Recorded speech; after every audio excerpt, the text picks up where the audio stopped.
Good morning USA Canada Anand ന്യൂസിലേക്ക് സ്വാഗതം. പുടിന്റെ ആ ഷേക്ക് ഹാൻഡിൽ ട്രംപ് വീണുപോയോ? എന്താകും അലാസ്കയുടെ ഫലം? റഷ്യയും അമേരിക്കയും ശത്രുപക്ഷത്താണ്. എന്നിട്ടും അലാസ്കയിലെത്തിയ ശത്രു രാജ്യത്തിന്റെ തലവനെ അമേരിക്ക വരവേറ്റത് പരവതാനി വിരിച്ച് വമ്പൻ സന്നാഹങ്ങളോടെയാണ്. പുഞ്ചിരിച്ച് കൈകൊടുത്ത് പുടിനും ട്രംപും ചർച്ച തുടങ്ങിയപ്പോൾ ലോകത്തെ നിരവധി പ്രശ്നങ്ങൾ ഒറ്റ സമയം കൊണ്ട് അവസാനിച്ചു എന്ന പ്രതീക്ഷയായിരുന്നു ലോകത്തിന്. പുടിന്റെ ആ ഗോൾഡൻ ഷേക്ക് ഹാൻഡിൽ ട്രംപിന്റെ ഈഗോ ഇളകിയെന്ന് ശരീരഭാഷാ വിദഗ്ധർ പറയുന്നു. ട്രംപിന്റെ വാഹനമായ ബീസ്റ്റിൽ പുടിൻ യാത്ര തുടർന്നതും ശ്രദ്ധേയമായി. പുടിനെ ട്രംപ് വരവേറ്റത് ട്രംപ് ആസൂത്രണം ചെയ്ത ഞെട്ടിക്കുന്ന പവർ പ്ലേയിലെ ആകാശത്ത് യുദ്ധവിമാനങ്ങളുടെ പരേഡോടുകൂടിയാണ്. നേരത്തെ അലാസ്കൻ നഗരമായ ആങ്കറേജിലെ ജോയിന്റ് ബേസ് എൽമണ്ട് റിച്ചാർഡ്സൺ സേനാ താവളത്തിലെത്തിയ ഇരുവരും ഹസ്തദാനം ചെയ്യുന്ന ദൃശ്യങ്ങൾ പുറത്തു വന്നിരുന്നു. അലാസ്കയിൽ നടന്ന ചരിത്രപരമായ ഡൊണാൾഡ് ട്രംപ് വ്ളാഡിമിർ പുടിൻ ഉച്ചകോടി ഫലം കാണാതെ അവസാനിക്കുമ്പോഴും ലോകത്തിന് മുൻപിലുള്ളത് പ്രതീക്ഷ മാത്രം. ഇരു നേതാക്കളും തമ്മിൽ വെടിനിർത്തൽ വിഷയത്തിൽ ധാരണയിലെത്താനായില്ല എങ്കിലും ചർച്ചകളിൽ വലിയ പുരോഗതി ഉണ്ടായതായി ട്രംപ് അറിയിച്ചു. ഏകദേശം 2.5 മണിക്കൂറോളം നീണ്ട ചർച്ചയ്ക്ക് ശേഷം നിരവധി കാര്യങ്ങളിൽ തങ്ങൾ യോജിച്ചതായി ട്രംപ് വ്യക്തമാക്കി. എന്നാൽ ഏറ്റവും പ്രധാനപ്പെട്ട ഒരു വിഷയത്തിൽ ധാരണയിലെത്തിയില്ല എന്ന് അദ്ദേഹം സമ്മതിച്ചു. കരാർ ഉണ്ടാകുന്നത് വരെ കരാറില്ല എന്ന് US പ്രസിഡന്റ് ഡൊണാൾഡ് ട്രംപ് പ്രഖ്യാപിച്ചു. പക്ഷേ അവിടെ എത്താൻ ഞങ്ങൾക്ക് നല്ല സാധ്യതയുണ്ട് എന്നും ട്രംപ് കൂട്ടിച്ചേർത്തു. അതേസമയം ചർച്ചയുടെ വിശദാംശങ്ങൾ വെളിപ്പെടുത്താൻ അദ്ദേഹം തയ്യാറായില്ല. ഒരു നിർണായക കരാറിലെത്താൻ സാധിക്കാതെ പോയെങ്കിലും ഇരു നേതാക്കളും തമ്മിൽ ചില കാര്യങ്ങളിൽ ധാരണയിലെത്തി എന്ന ട്രംപിന്റെ പ്രസ്താവന ഉച്ചകോടിയുടെ പ്രാധാന്യം ഉയർത്തിക്കാട്ടുന്നു. എന്നിട്ടും തീരുമാനമുണ്ടാകാതെ പോയത് പ്രതീക്ഷിച്ച വലിയ മുന്നേറ്റം നടന്നില്ല എന്നതിന്റെ സൂചനയായി വിലയിരുത്തപ്പെടുന്നു. അതിശയിപ്പിച്ച് ട്രംപ്, ഞെട്ടി പുടിൻ. അമേരിക്കൻ പ്രസിഡന്റ് ഡൊണാൾഡ് ട്രംപും റഷ്യൻ പ്രസിഡന്റ് വ്ളാഡിമിർ പുടിനും തമ്മിൽ നടന്ന ഉന്നതതല ചർച്ചകൾക്ക് തുടക്കമിട്ടത് അതിനാടകീയ നിമിഷങ്ങളോടെ. അലാസ്കയിലെ ജോയിന്റ് ബേസ് എൽമണ്ട് റിച്ചാർഡ്സണിൽ ട്രംപ് പുടിനെ അഭിവാദ്യം ചെയ്തതിന് തൊട്ടു പിന്നാലെയാണ് നാടകീയ രംഗങ്ങൾ അരങ്ങേറിയത്. ആഗോള ശ്രദ്ധ നേടിയ ഈ കൂടിക്കാഴ്ചയിൽ ട്രംപ് ആസൂത്രണം ചെയ്ത ഞെട്ടിക്കുന്ന പവർ പ്ലേയിൽ റഷ്യൻ പ്രസിഡന്റ് പുടിൻ അക്ഷരാർത്ഥത്തിൽ സ്തംഭിച്ചുപോയി എന്നാണ് റിപ്പോർട്ട്.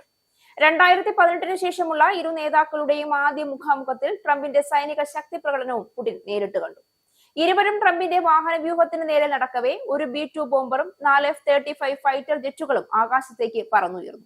ലോകത്തിലെ ഏറ്റവും ആധുനിക യുദ്ധവിമാനങ്ങളിൽ ഒന്നായ B-2 ബോംബറിന്റെയും ഫൈറ്റർ ജെറ്റുകളുടെയും അപ്രതീക്ഷിത ശബ്ദവും കാഴ്ചയും പുടിനെ ഞെട്ടിച്ചു. പുടിൻ ആകാശത്തേക്ക് നോക്കിയപ്പോൾ ട്രംപ് ഈ സൈനിക പ്രകടനത്തിൽ കൈയടിച്ച് ആഘോഷിക്കുകയായിരുന്നു. ട്രംപിന്റെ വാഹനമായ ബീസ്റ്റിൽ പുടിൻ യാത്ര തുടർന്നതും ശ്രദ്ധേയമായി. സാധാരണ സ്വന്തം വാഹന വ്യൂഹത്തിൽ യാത്ര ചെയ്യുന്ന പുടിൻ ട്രംപിനൊപ്പം വാഹനത്തിൽ ചിരിച്ച മുഖത്തോടെയാണ് നീങ്ങിയത്. ഡോൺബാസിനായി പുടിൻ, ശുപാർശയുമായി ട്രംപ്. ഉക്രൈനും റഷ്യയും തമ്മിലുള്ള യുദ്ധം അവസാനിക്കുന്നതിനായി റഷ്യ കൈവശപ്പെടുത്തിയിട്ടില്ലാത്ത ഉക്രൈനിയൻ പ്രദേശം റഷ്യയ്ക്ക് വിട്ടുകൊടുക്കാനുള്ള പദ്ധതിയെ ഡൊണാൾഡ് ട്രംപ് പിന്തുണയ്ക്കുമെന്ന് റിപ്പോർട്ട്. ഉച്ചകോടിക്ക് ശേഷമുള്ള യൂറോപ്യൻ നേതാക്കളുമായുള്ള ട്രംപിന്റെ ഫോൺ കോളിന്റെ വിശദാംശങ്ങൾ അടിസ്ഥാനമാക്കിയാണ് റിപ്പോർട്ട്. 3 വർഷത്തിലേറെ നീണ്ട പോരാട്ടത്തിൽ റഷ്യൻ ആക്രമണകാരികൾക്ക് പിടിച്ചെടുക്കാൻ കഴിയാത്ത ഡോൺബാസ് മേഖല ഉപേക്ഷിക്കാനും റഷ്യയ്ക്ക് കൈമാറാനും ഉക്രൈനിയൻ പ്രസിഡന്റ് വോളോഡിമിർ സെലൻസ്കി സമ്മതിച്ചാൽ സമാധാന കരാർ ചർച്ച ചെയ്യാൻ കഴിയുമെന്ന് ട്രംപ് യൂറോപ്യൻ നേതാക്കളോട് വ്യക്തമാക്കിയതായി ന്യൂയോർക്ക് ടൈംസ് റിപ്പോർട്ട് ചെയ്തു. യുദ്ധം അവസാനിപ്പിക്കുന്നതിനുള്ള ഒരു വ്യവസ്ഥയായി ഡോണസ്റ്റ്, ലുഹാൻസ്ക് മേഖലകൾ ചേർന്ന ഡോൺബാസിൽ നിന്ന് ഉക്രൈൻ പിന്മാറണമെന്ന് പുടിൻ ആവശ്യപ്പെട്ടെങ്കിലും ശേഷിക്കുന്ന മുന്നണിയിൽ ട്രംപ് താൽക്കാലികമായി ആക്രമണം നിർത്തിവെക്കാൻ വാഗ്ദാനം ചെയ്തതായി അലാസ്കയിലെ ചർച്ചകളെ കുറിച്ച് നേരിട്ട് അറിവുള്ള 2 സ്രോതസ്സുകൾ ഗാർഡിയനോട് പറഞ്ഞു. സെലൻസ്കിയുടെ മറുപടി ഇത്: ഉച്ചകോടി നിർദ്ദേശം തള്ളി, വിട്ടുകൊടുക്കില്ല. ഉക്രൈൻ സംഘർഷം അവസാനിപ്പിക്കുന്നതിന് വേണ്ടി US പ്രസിഡന്റ് ഡൊണാൾഡ് ട്രംപുമായി അലാസ്കയിൽ നടത്തിയ ചർച്ചകളിൽ ഉക്രൈനിലെ ഡൊണസ്ക് വിട്ടുകൊടുക്കണമെന്ന പുടിന്റെ ആവശ്യം ഉക്രൈൻ പ്രസിഡന്റ് വ്ളാഡിമിർ സെലൻസ്കി തള്ളിയെന്ന് റിപ്പോർട്ട്. യുദ്ധം അവസാനിപ്പിക്കാൻ പുടിൻ മുന്നോട്ട് വെച്ച ഉപാധികളിൽ ഒന്നായിരുന്നു ഇത്. പുടിന്റെ ആവശ്യം ട്രംപ് ഉക്രൈനെ അറിയിച്ചെങ്കിലും സെലൻസ്കി നിരസിച്ചു എന്നാണ് വാർത്താ ഏജൻസി റിപ്പോർട്ട് ചെയ്തത്. റഷ്യയുമായുള്ള യുദ്ധം അവസാനിപ്പിക്കാൻ ഉക്രൈൻ കരാറിന് തയ്യാറാകണമെന്നും ട്രംപ് സെലൻസ്കിയോട് ആവശ്യപ്പെട്ടിരുന്നു. ഉക്രൈന്റെ കൂടുതൽ പ്രദേശം വിട്ടു നൽകണമെന്ന് അലാസ്ക ഉച്ചകോടിയിൽ ട്രംപിനോട് പുടിൻ ആവശ്യപ്പെട്ടതായാണ് റിപ്പോർട്ടുകൾ. മോസ്കോയുടെ പ്രധാന ലക്ഷ്യങ്ങളിൽ ഒന്നായ വ്യാവസായിക മേഖലയായ ഡൊണസ്ക് റഷ്യയ്ക്ക് വിട്ടു നൽകാൻ തയ്യാറായാൽ മറ്റു പ്രദേശങ്ങളിലെ മുന്നേറ്റം മരവിപ്പിക്കാൻ തയ്യാറാണെന്ന് പുടിൻ നിലപാട് സ്വീകരിച്ചതായാണ് സൂചന. ഡൊണസ്ക് പ്രവിശ്യയുടെ ഭൂരിഭാഗം പ്രദേശം ഉൾപ്പെടെ യുക്രൈന്റെ 1/5 പ്രദേശവും ഇപ്പോൾ റഷ്യയുടെ നിയന്ത്രണത്തിലാണ്. ഡൊണസ്കിൽ 2014 റഷ്യ പ്രവേശിച്ചത്. വ്യാപാര ചർച്ചകൾക്കുള്ള US സംഘത്തിന്റെ ഇന്ത്യ സന്ദർശനം മാറ്റിവെച്ചതായി റിപ്പോർട്ട്. ഇന്ത്യ-US താരിഫ് വർധനയ്ക്ക് പിന്നാലെ നിലനിൽക്കുന്ന സാമ്പത്തിക സംഘർഷത്തിന്റെ സാഹചര്യത്തിൽ സന്ദർശനം ഒഴിവാക്കിയെന്നാണ് വിശദീകരണം. ചർച്ചകൾക്കായി ഓഗസ്റ്റ് 25 മുതൽ 29 വരെ US സംഘം ഇന്ത്യയിൽ ഉണ്ടാകുമെന്നായിരുന്നു നേരത്തെ അറിയിച്ചിരുന്നത്.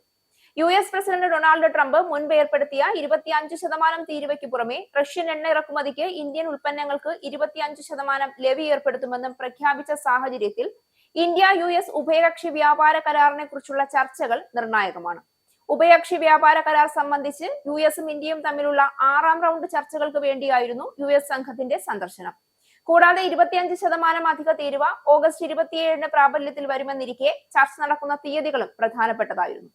ഇതാണ് ഇപ്പോൾ മാറ്റിവെച്ചിരിക്കുന്നത്. സെപ്റ്റംബർ ഒക്ടോബർ മാസത്തിനുള്ളിൽ വ്യാപാര കരാർ സംബന്ധിച്ച് ധാരണയിലെത്തുമെന്നായിരുന്നു മുൻപ് പറഞ്ഞിരുന്നത്. കൂടുതൽ ഫെഡറൽ സേന തലസ്ഥാനത്തേക്ക്. ഫെഡറൽ നടപടികളിലൂടെ വാഷിംഗ്ടണിലെ പോലീസ് പുനഃക്രമീകരിക്കാനുള്ള ട്രംപ് ഭരണകൂടത്തിന്റെ ശ്രമങ്ങൾ കൂടുതൽ കടുപ്പിക്കുന്നു. ഇതിന്റെ ഭാഗമായി West Virginia, South Carolina, Ohio സംസ്ഥാനങ്ങൾ അവരുടെ നാഷണൽ ഗാർഡിലെ 100 കണക്കിന് അംഗങ്ങളെ രാജ്യ തലസ്ഥാനത്തേക്ക് വിന്യസിക്കാൻ നീക്കം നടത്തി. വെസ്റ്റ് വിർജീനിയ 300 മുതൽ 400 വരെ ഗാർഡ് സൈനികരെ വിന്യസിക്കുമെന്ന് പറഞ്ഞു. സൗത്ത് കരോലിന 200 പേരെ വാഗ്ദാനം ചെയ്തു. ഒഹായോ വരും ദിവസങ്ങളിൽ 150 പേരെ അയക്കുമെന്ന് പറഞ്ഞു.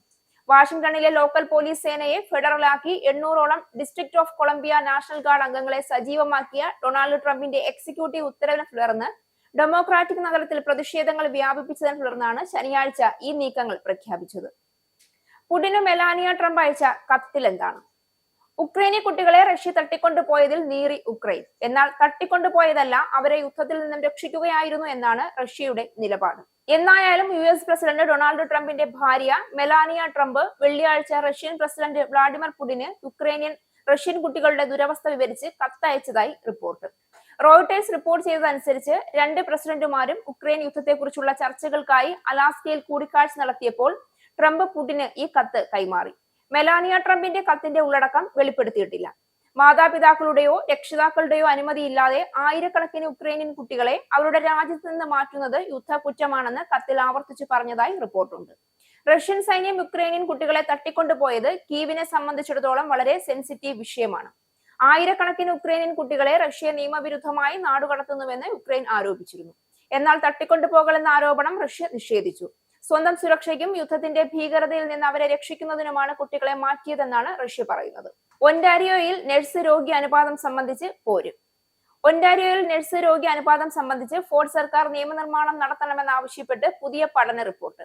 ഒന്റാരിയോ കൗൺസിൽ ഓഫ് ഹോസ്പിറ്റൽ യൂണിയനെ പ്രതിനിധീകരിച്ച് Canadian union of public employees തയ്യാറാക്കിയ റിപ്പോർട്ടിൽ നഴ്സ് രോഗി അനുപാതം നടപ്പിലാക്കുന്നത് മിക്കയിടങ്ങളിലും വിജയകരമായിട്ടുണ്ടെന്ന് ചൂണ്ടിക്കാട്ടുന്നു. ഒന്റാരിയോയും നഴ്സ് രോഗി അനുപാതം നിർബന്ധമാക്കണമെന്ന് പഠന റിപ്പോർട്ട് തയ്യാറാക്കിയവരിൽ ഒരാളും ഗവേഷകനുമായ ഡോക്ടർ ജിം ഫ്രോബി പറയുന്നു. രാജ്യത്തുടനീളം ഏറ്റവും കുറഞ്ഞ രോഗി നഴ്സ് അനുപാതം ഒന്റാരിയോയിലാണെന്ന് ബ്രോഫി പറയുന്നു. മറ്റ് പ്രവിശ്യകളിൽ നിന്നും ലഭിക്കുന്നതിനേക്കാൾ ഏറ്റവും കുറഞ്ഞ ഫണ്ടാണ് ഒന്റാരിയോയിലെന്നും അദ്ദേഹം പറഞ്ഞു. കാനഡയിൽ ബ്രിട്ടീഷ് കൊളംബിയ ഇത് സംബന്ധിച്ച് നിയമനിർമ്മാണം പാസാക്കി. അതേസമയം നോവ സ്കോഷ്യ നിലവിലുള്ള ചില നഴ്സിംഗ് കരാറുകളിൽ ഇത് ഉൾപ്പെടുത്തിയിട്ടുണ്ട്. കൂടാതെ മാനിറ്റോബ നിലവിൽ ഈ പ്രശ്നം പഠിച്ചുകൊണ്ടിരിക്കുകയാണ്. വടക്കേ അമേരിക്കയിൽ ഏറ്റവും കൂടുതൽ 5ാം പനി ബാധ കാനഡയിൽ. വടക്കേ അമേരിക്കയിൽ ഏറ്റവും കൂടുതൽ 5ാം പനി കേസുകൾ റിപ്പോർട്ട് ചെയ്തത് കാനഡയിലാണെന്ന് report.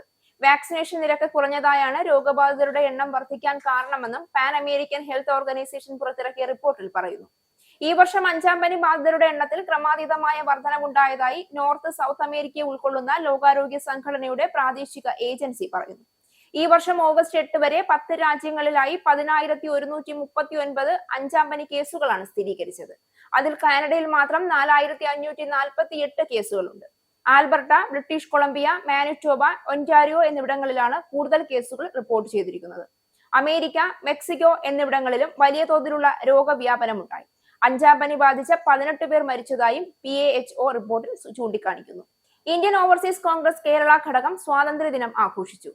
Indian Overseas Congress south west റീജിയനും കേരള ഘടകവും സംയുക്തമായി രാജ്യത്തിന്റെ 79ാം സ്വാതന്ത്ര്യദിനം വിപുലമായ പരിപാടികളോടെ ആഘോഷിച്ചു. ഡാലസിലെ ഇർവിംഗിലുള്ള അവർ പ്ലേസ് ഇന്ത്യൻ റെസ്റ്റോറന്റിലാണ് പരിപാടികൾ സംഘടിപ്പിച്ചത്. Indian Overseas Congress south west regional president Gurudev higher ദേശീയ പതാക ഉയർത്തി.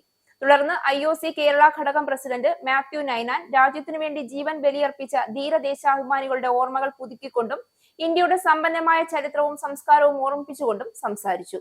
സമൂഹത്തിന്റെ വിവിധ മേഖലകളിൽ നിന്നുള്ള പ്രമുഖ വ്യക്തിത്വങ്ങളും സാമൂഹ്യ പ്രവർത്തകരും ഉൾപ്പെടെ നിരവധി പേർ പരിപാടിയിൽ പങ്കെടുത്തു. സ്വാതന്ത്ര്യദിന ആശംസകൾ നേർന്നു. IOC കേരള ഘടകം general secretary Anju Bijili, chairman Zach Thomas, vice chairman Santhosh Kappil, vice president മുൻ നാവികസേനാ ഉദ്യോഗസ്ഥനുമായ ജോജി ജോർജ്, IOC കേരള ഘടകം treasurer Binoy Philip, media coordinator Priya Wesley, youth coordinator Jophy Jacob എന്നിവർ രാജ്യത്തിന്റെ ഐക്യവും അഖണ്ഡതയും ഉയർത്തിപ്പിടിക്കാൻ ഓരോ ഇന്ത്യക്കാരനും പ്രതിജ്ഞാബദ്ധനാണെന്ന് ഓർമ്മിപ്പിച്ചു. ഇല്ലിനോയി മലയാളി അസോസിയേഷൻ ഓണാഘോഷം സെപ്റ്റംബർ 5 വെള്ളിയാഴ്ച. നോർത്ത് അമേരിക്കയിലെ പ്രവാസി സംഘടനകളിൽ പതിറ്റാണ്ടുകളുടെ പാരമ്പര്യമുള്ള ഇല്ലിനോയി മലയാളി അസോസിയേഷൻ സെപ്റ്റംബർ 5 വെള്ളിയാഴ്ച വൈകുന്നേരം 6 മണി മുതൽ ഡെസ് പ്ലെയിൻസിലെ നാനായ സെന്ററിൽ ഓണാഘോഷം സംഘടിപ്പിക്കുന്നു. ഷിക്കാഗോയിലെ Indian consul general Somnath Ghosh മുഖ്യാതിഥിയായി പങ്കെടുക്കുന്ന ഓണാഘോഷ പരിപാടികളിൽ ആകർഷകങ്ങളായ കലാപരിപാടികളും വിഭവസമൃദ്ധമായ ഓണസദ്യയും ആഘോഷങ്ങളുടെ ഭാഗമായി ഒരുക്കിയിട്ടുണ്ട്. ഓണാഘോഷങ്ങളിലുടനീളം പങ്കെടുത്ത് പരിപാടി വിജയിപ്പിക്കണമെന്ന് ഷിക്കാഗോയിലെ മലയാളി സമൂഹത്തോട് അഭ്യർത്ഥിക്കുന്നതായി president Joy Peters Indikuzhi, secretary Prijil Alexander, executive അംഗങ്ങളായ Stephen Chollampel, Shani Abraham, Lins Thannichuvattil, Josy Kurisinkal, George Mathew എന്നിവർ അറിയിച്ചു.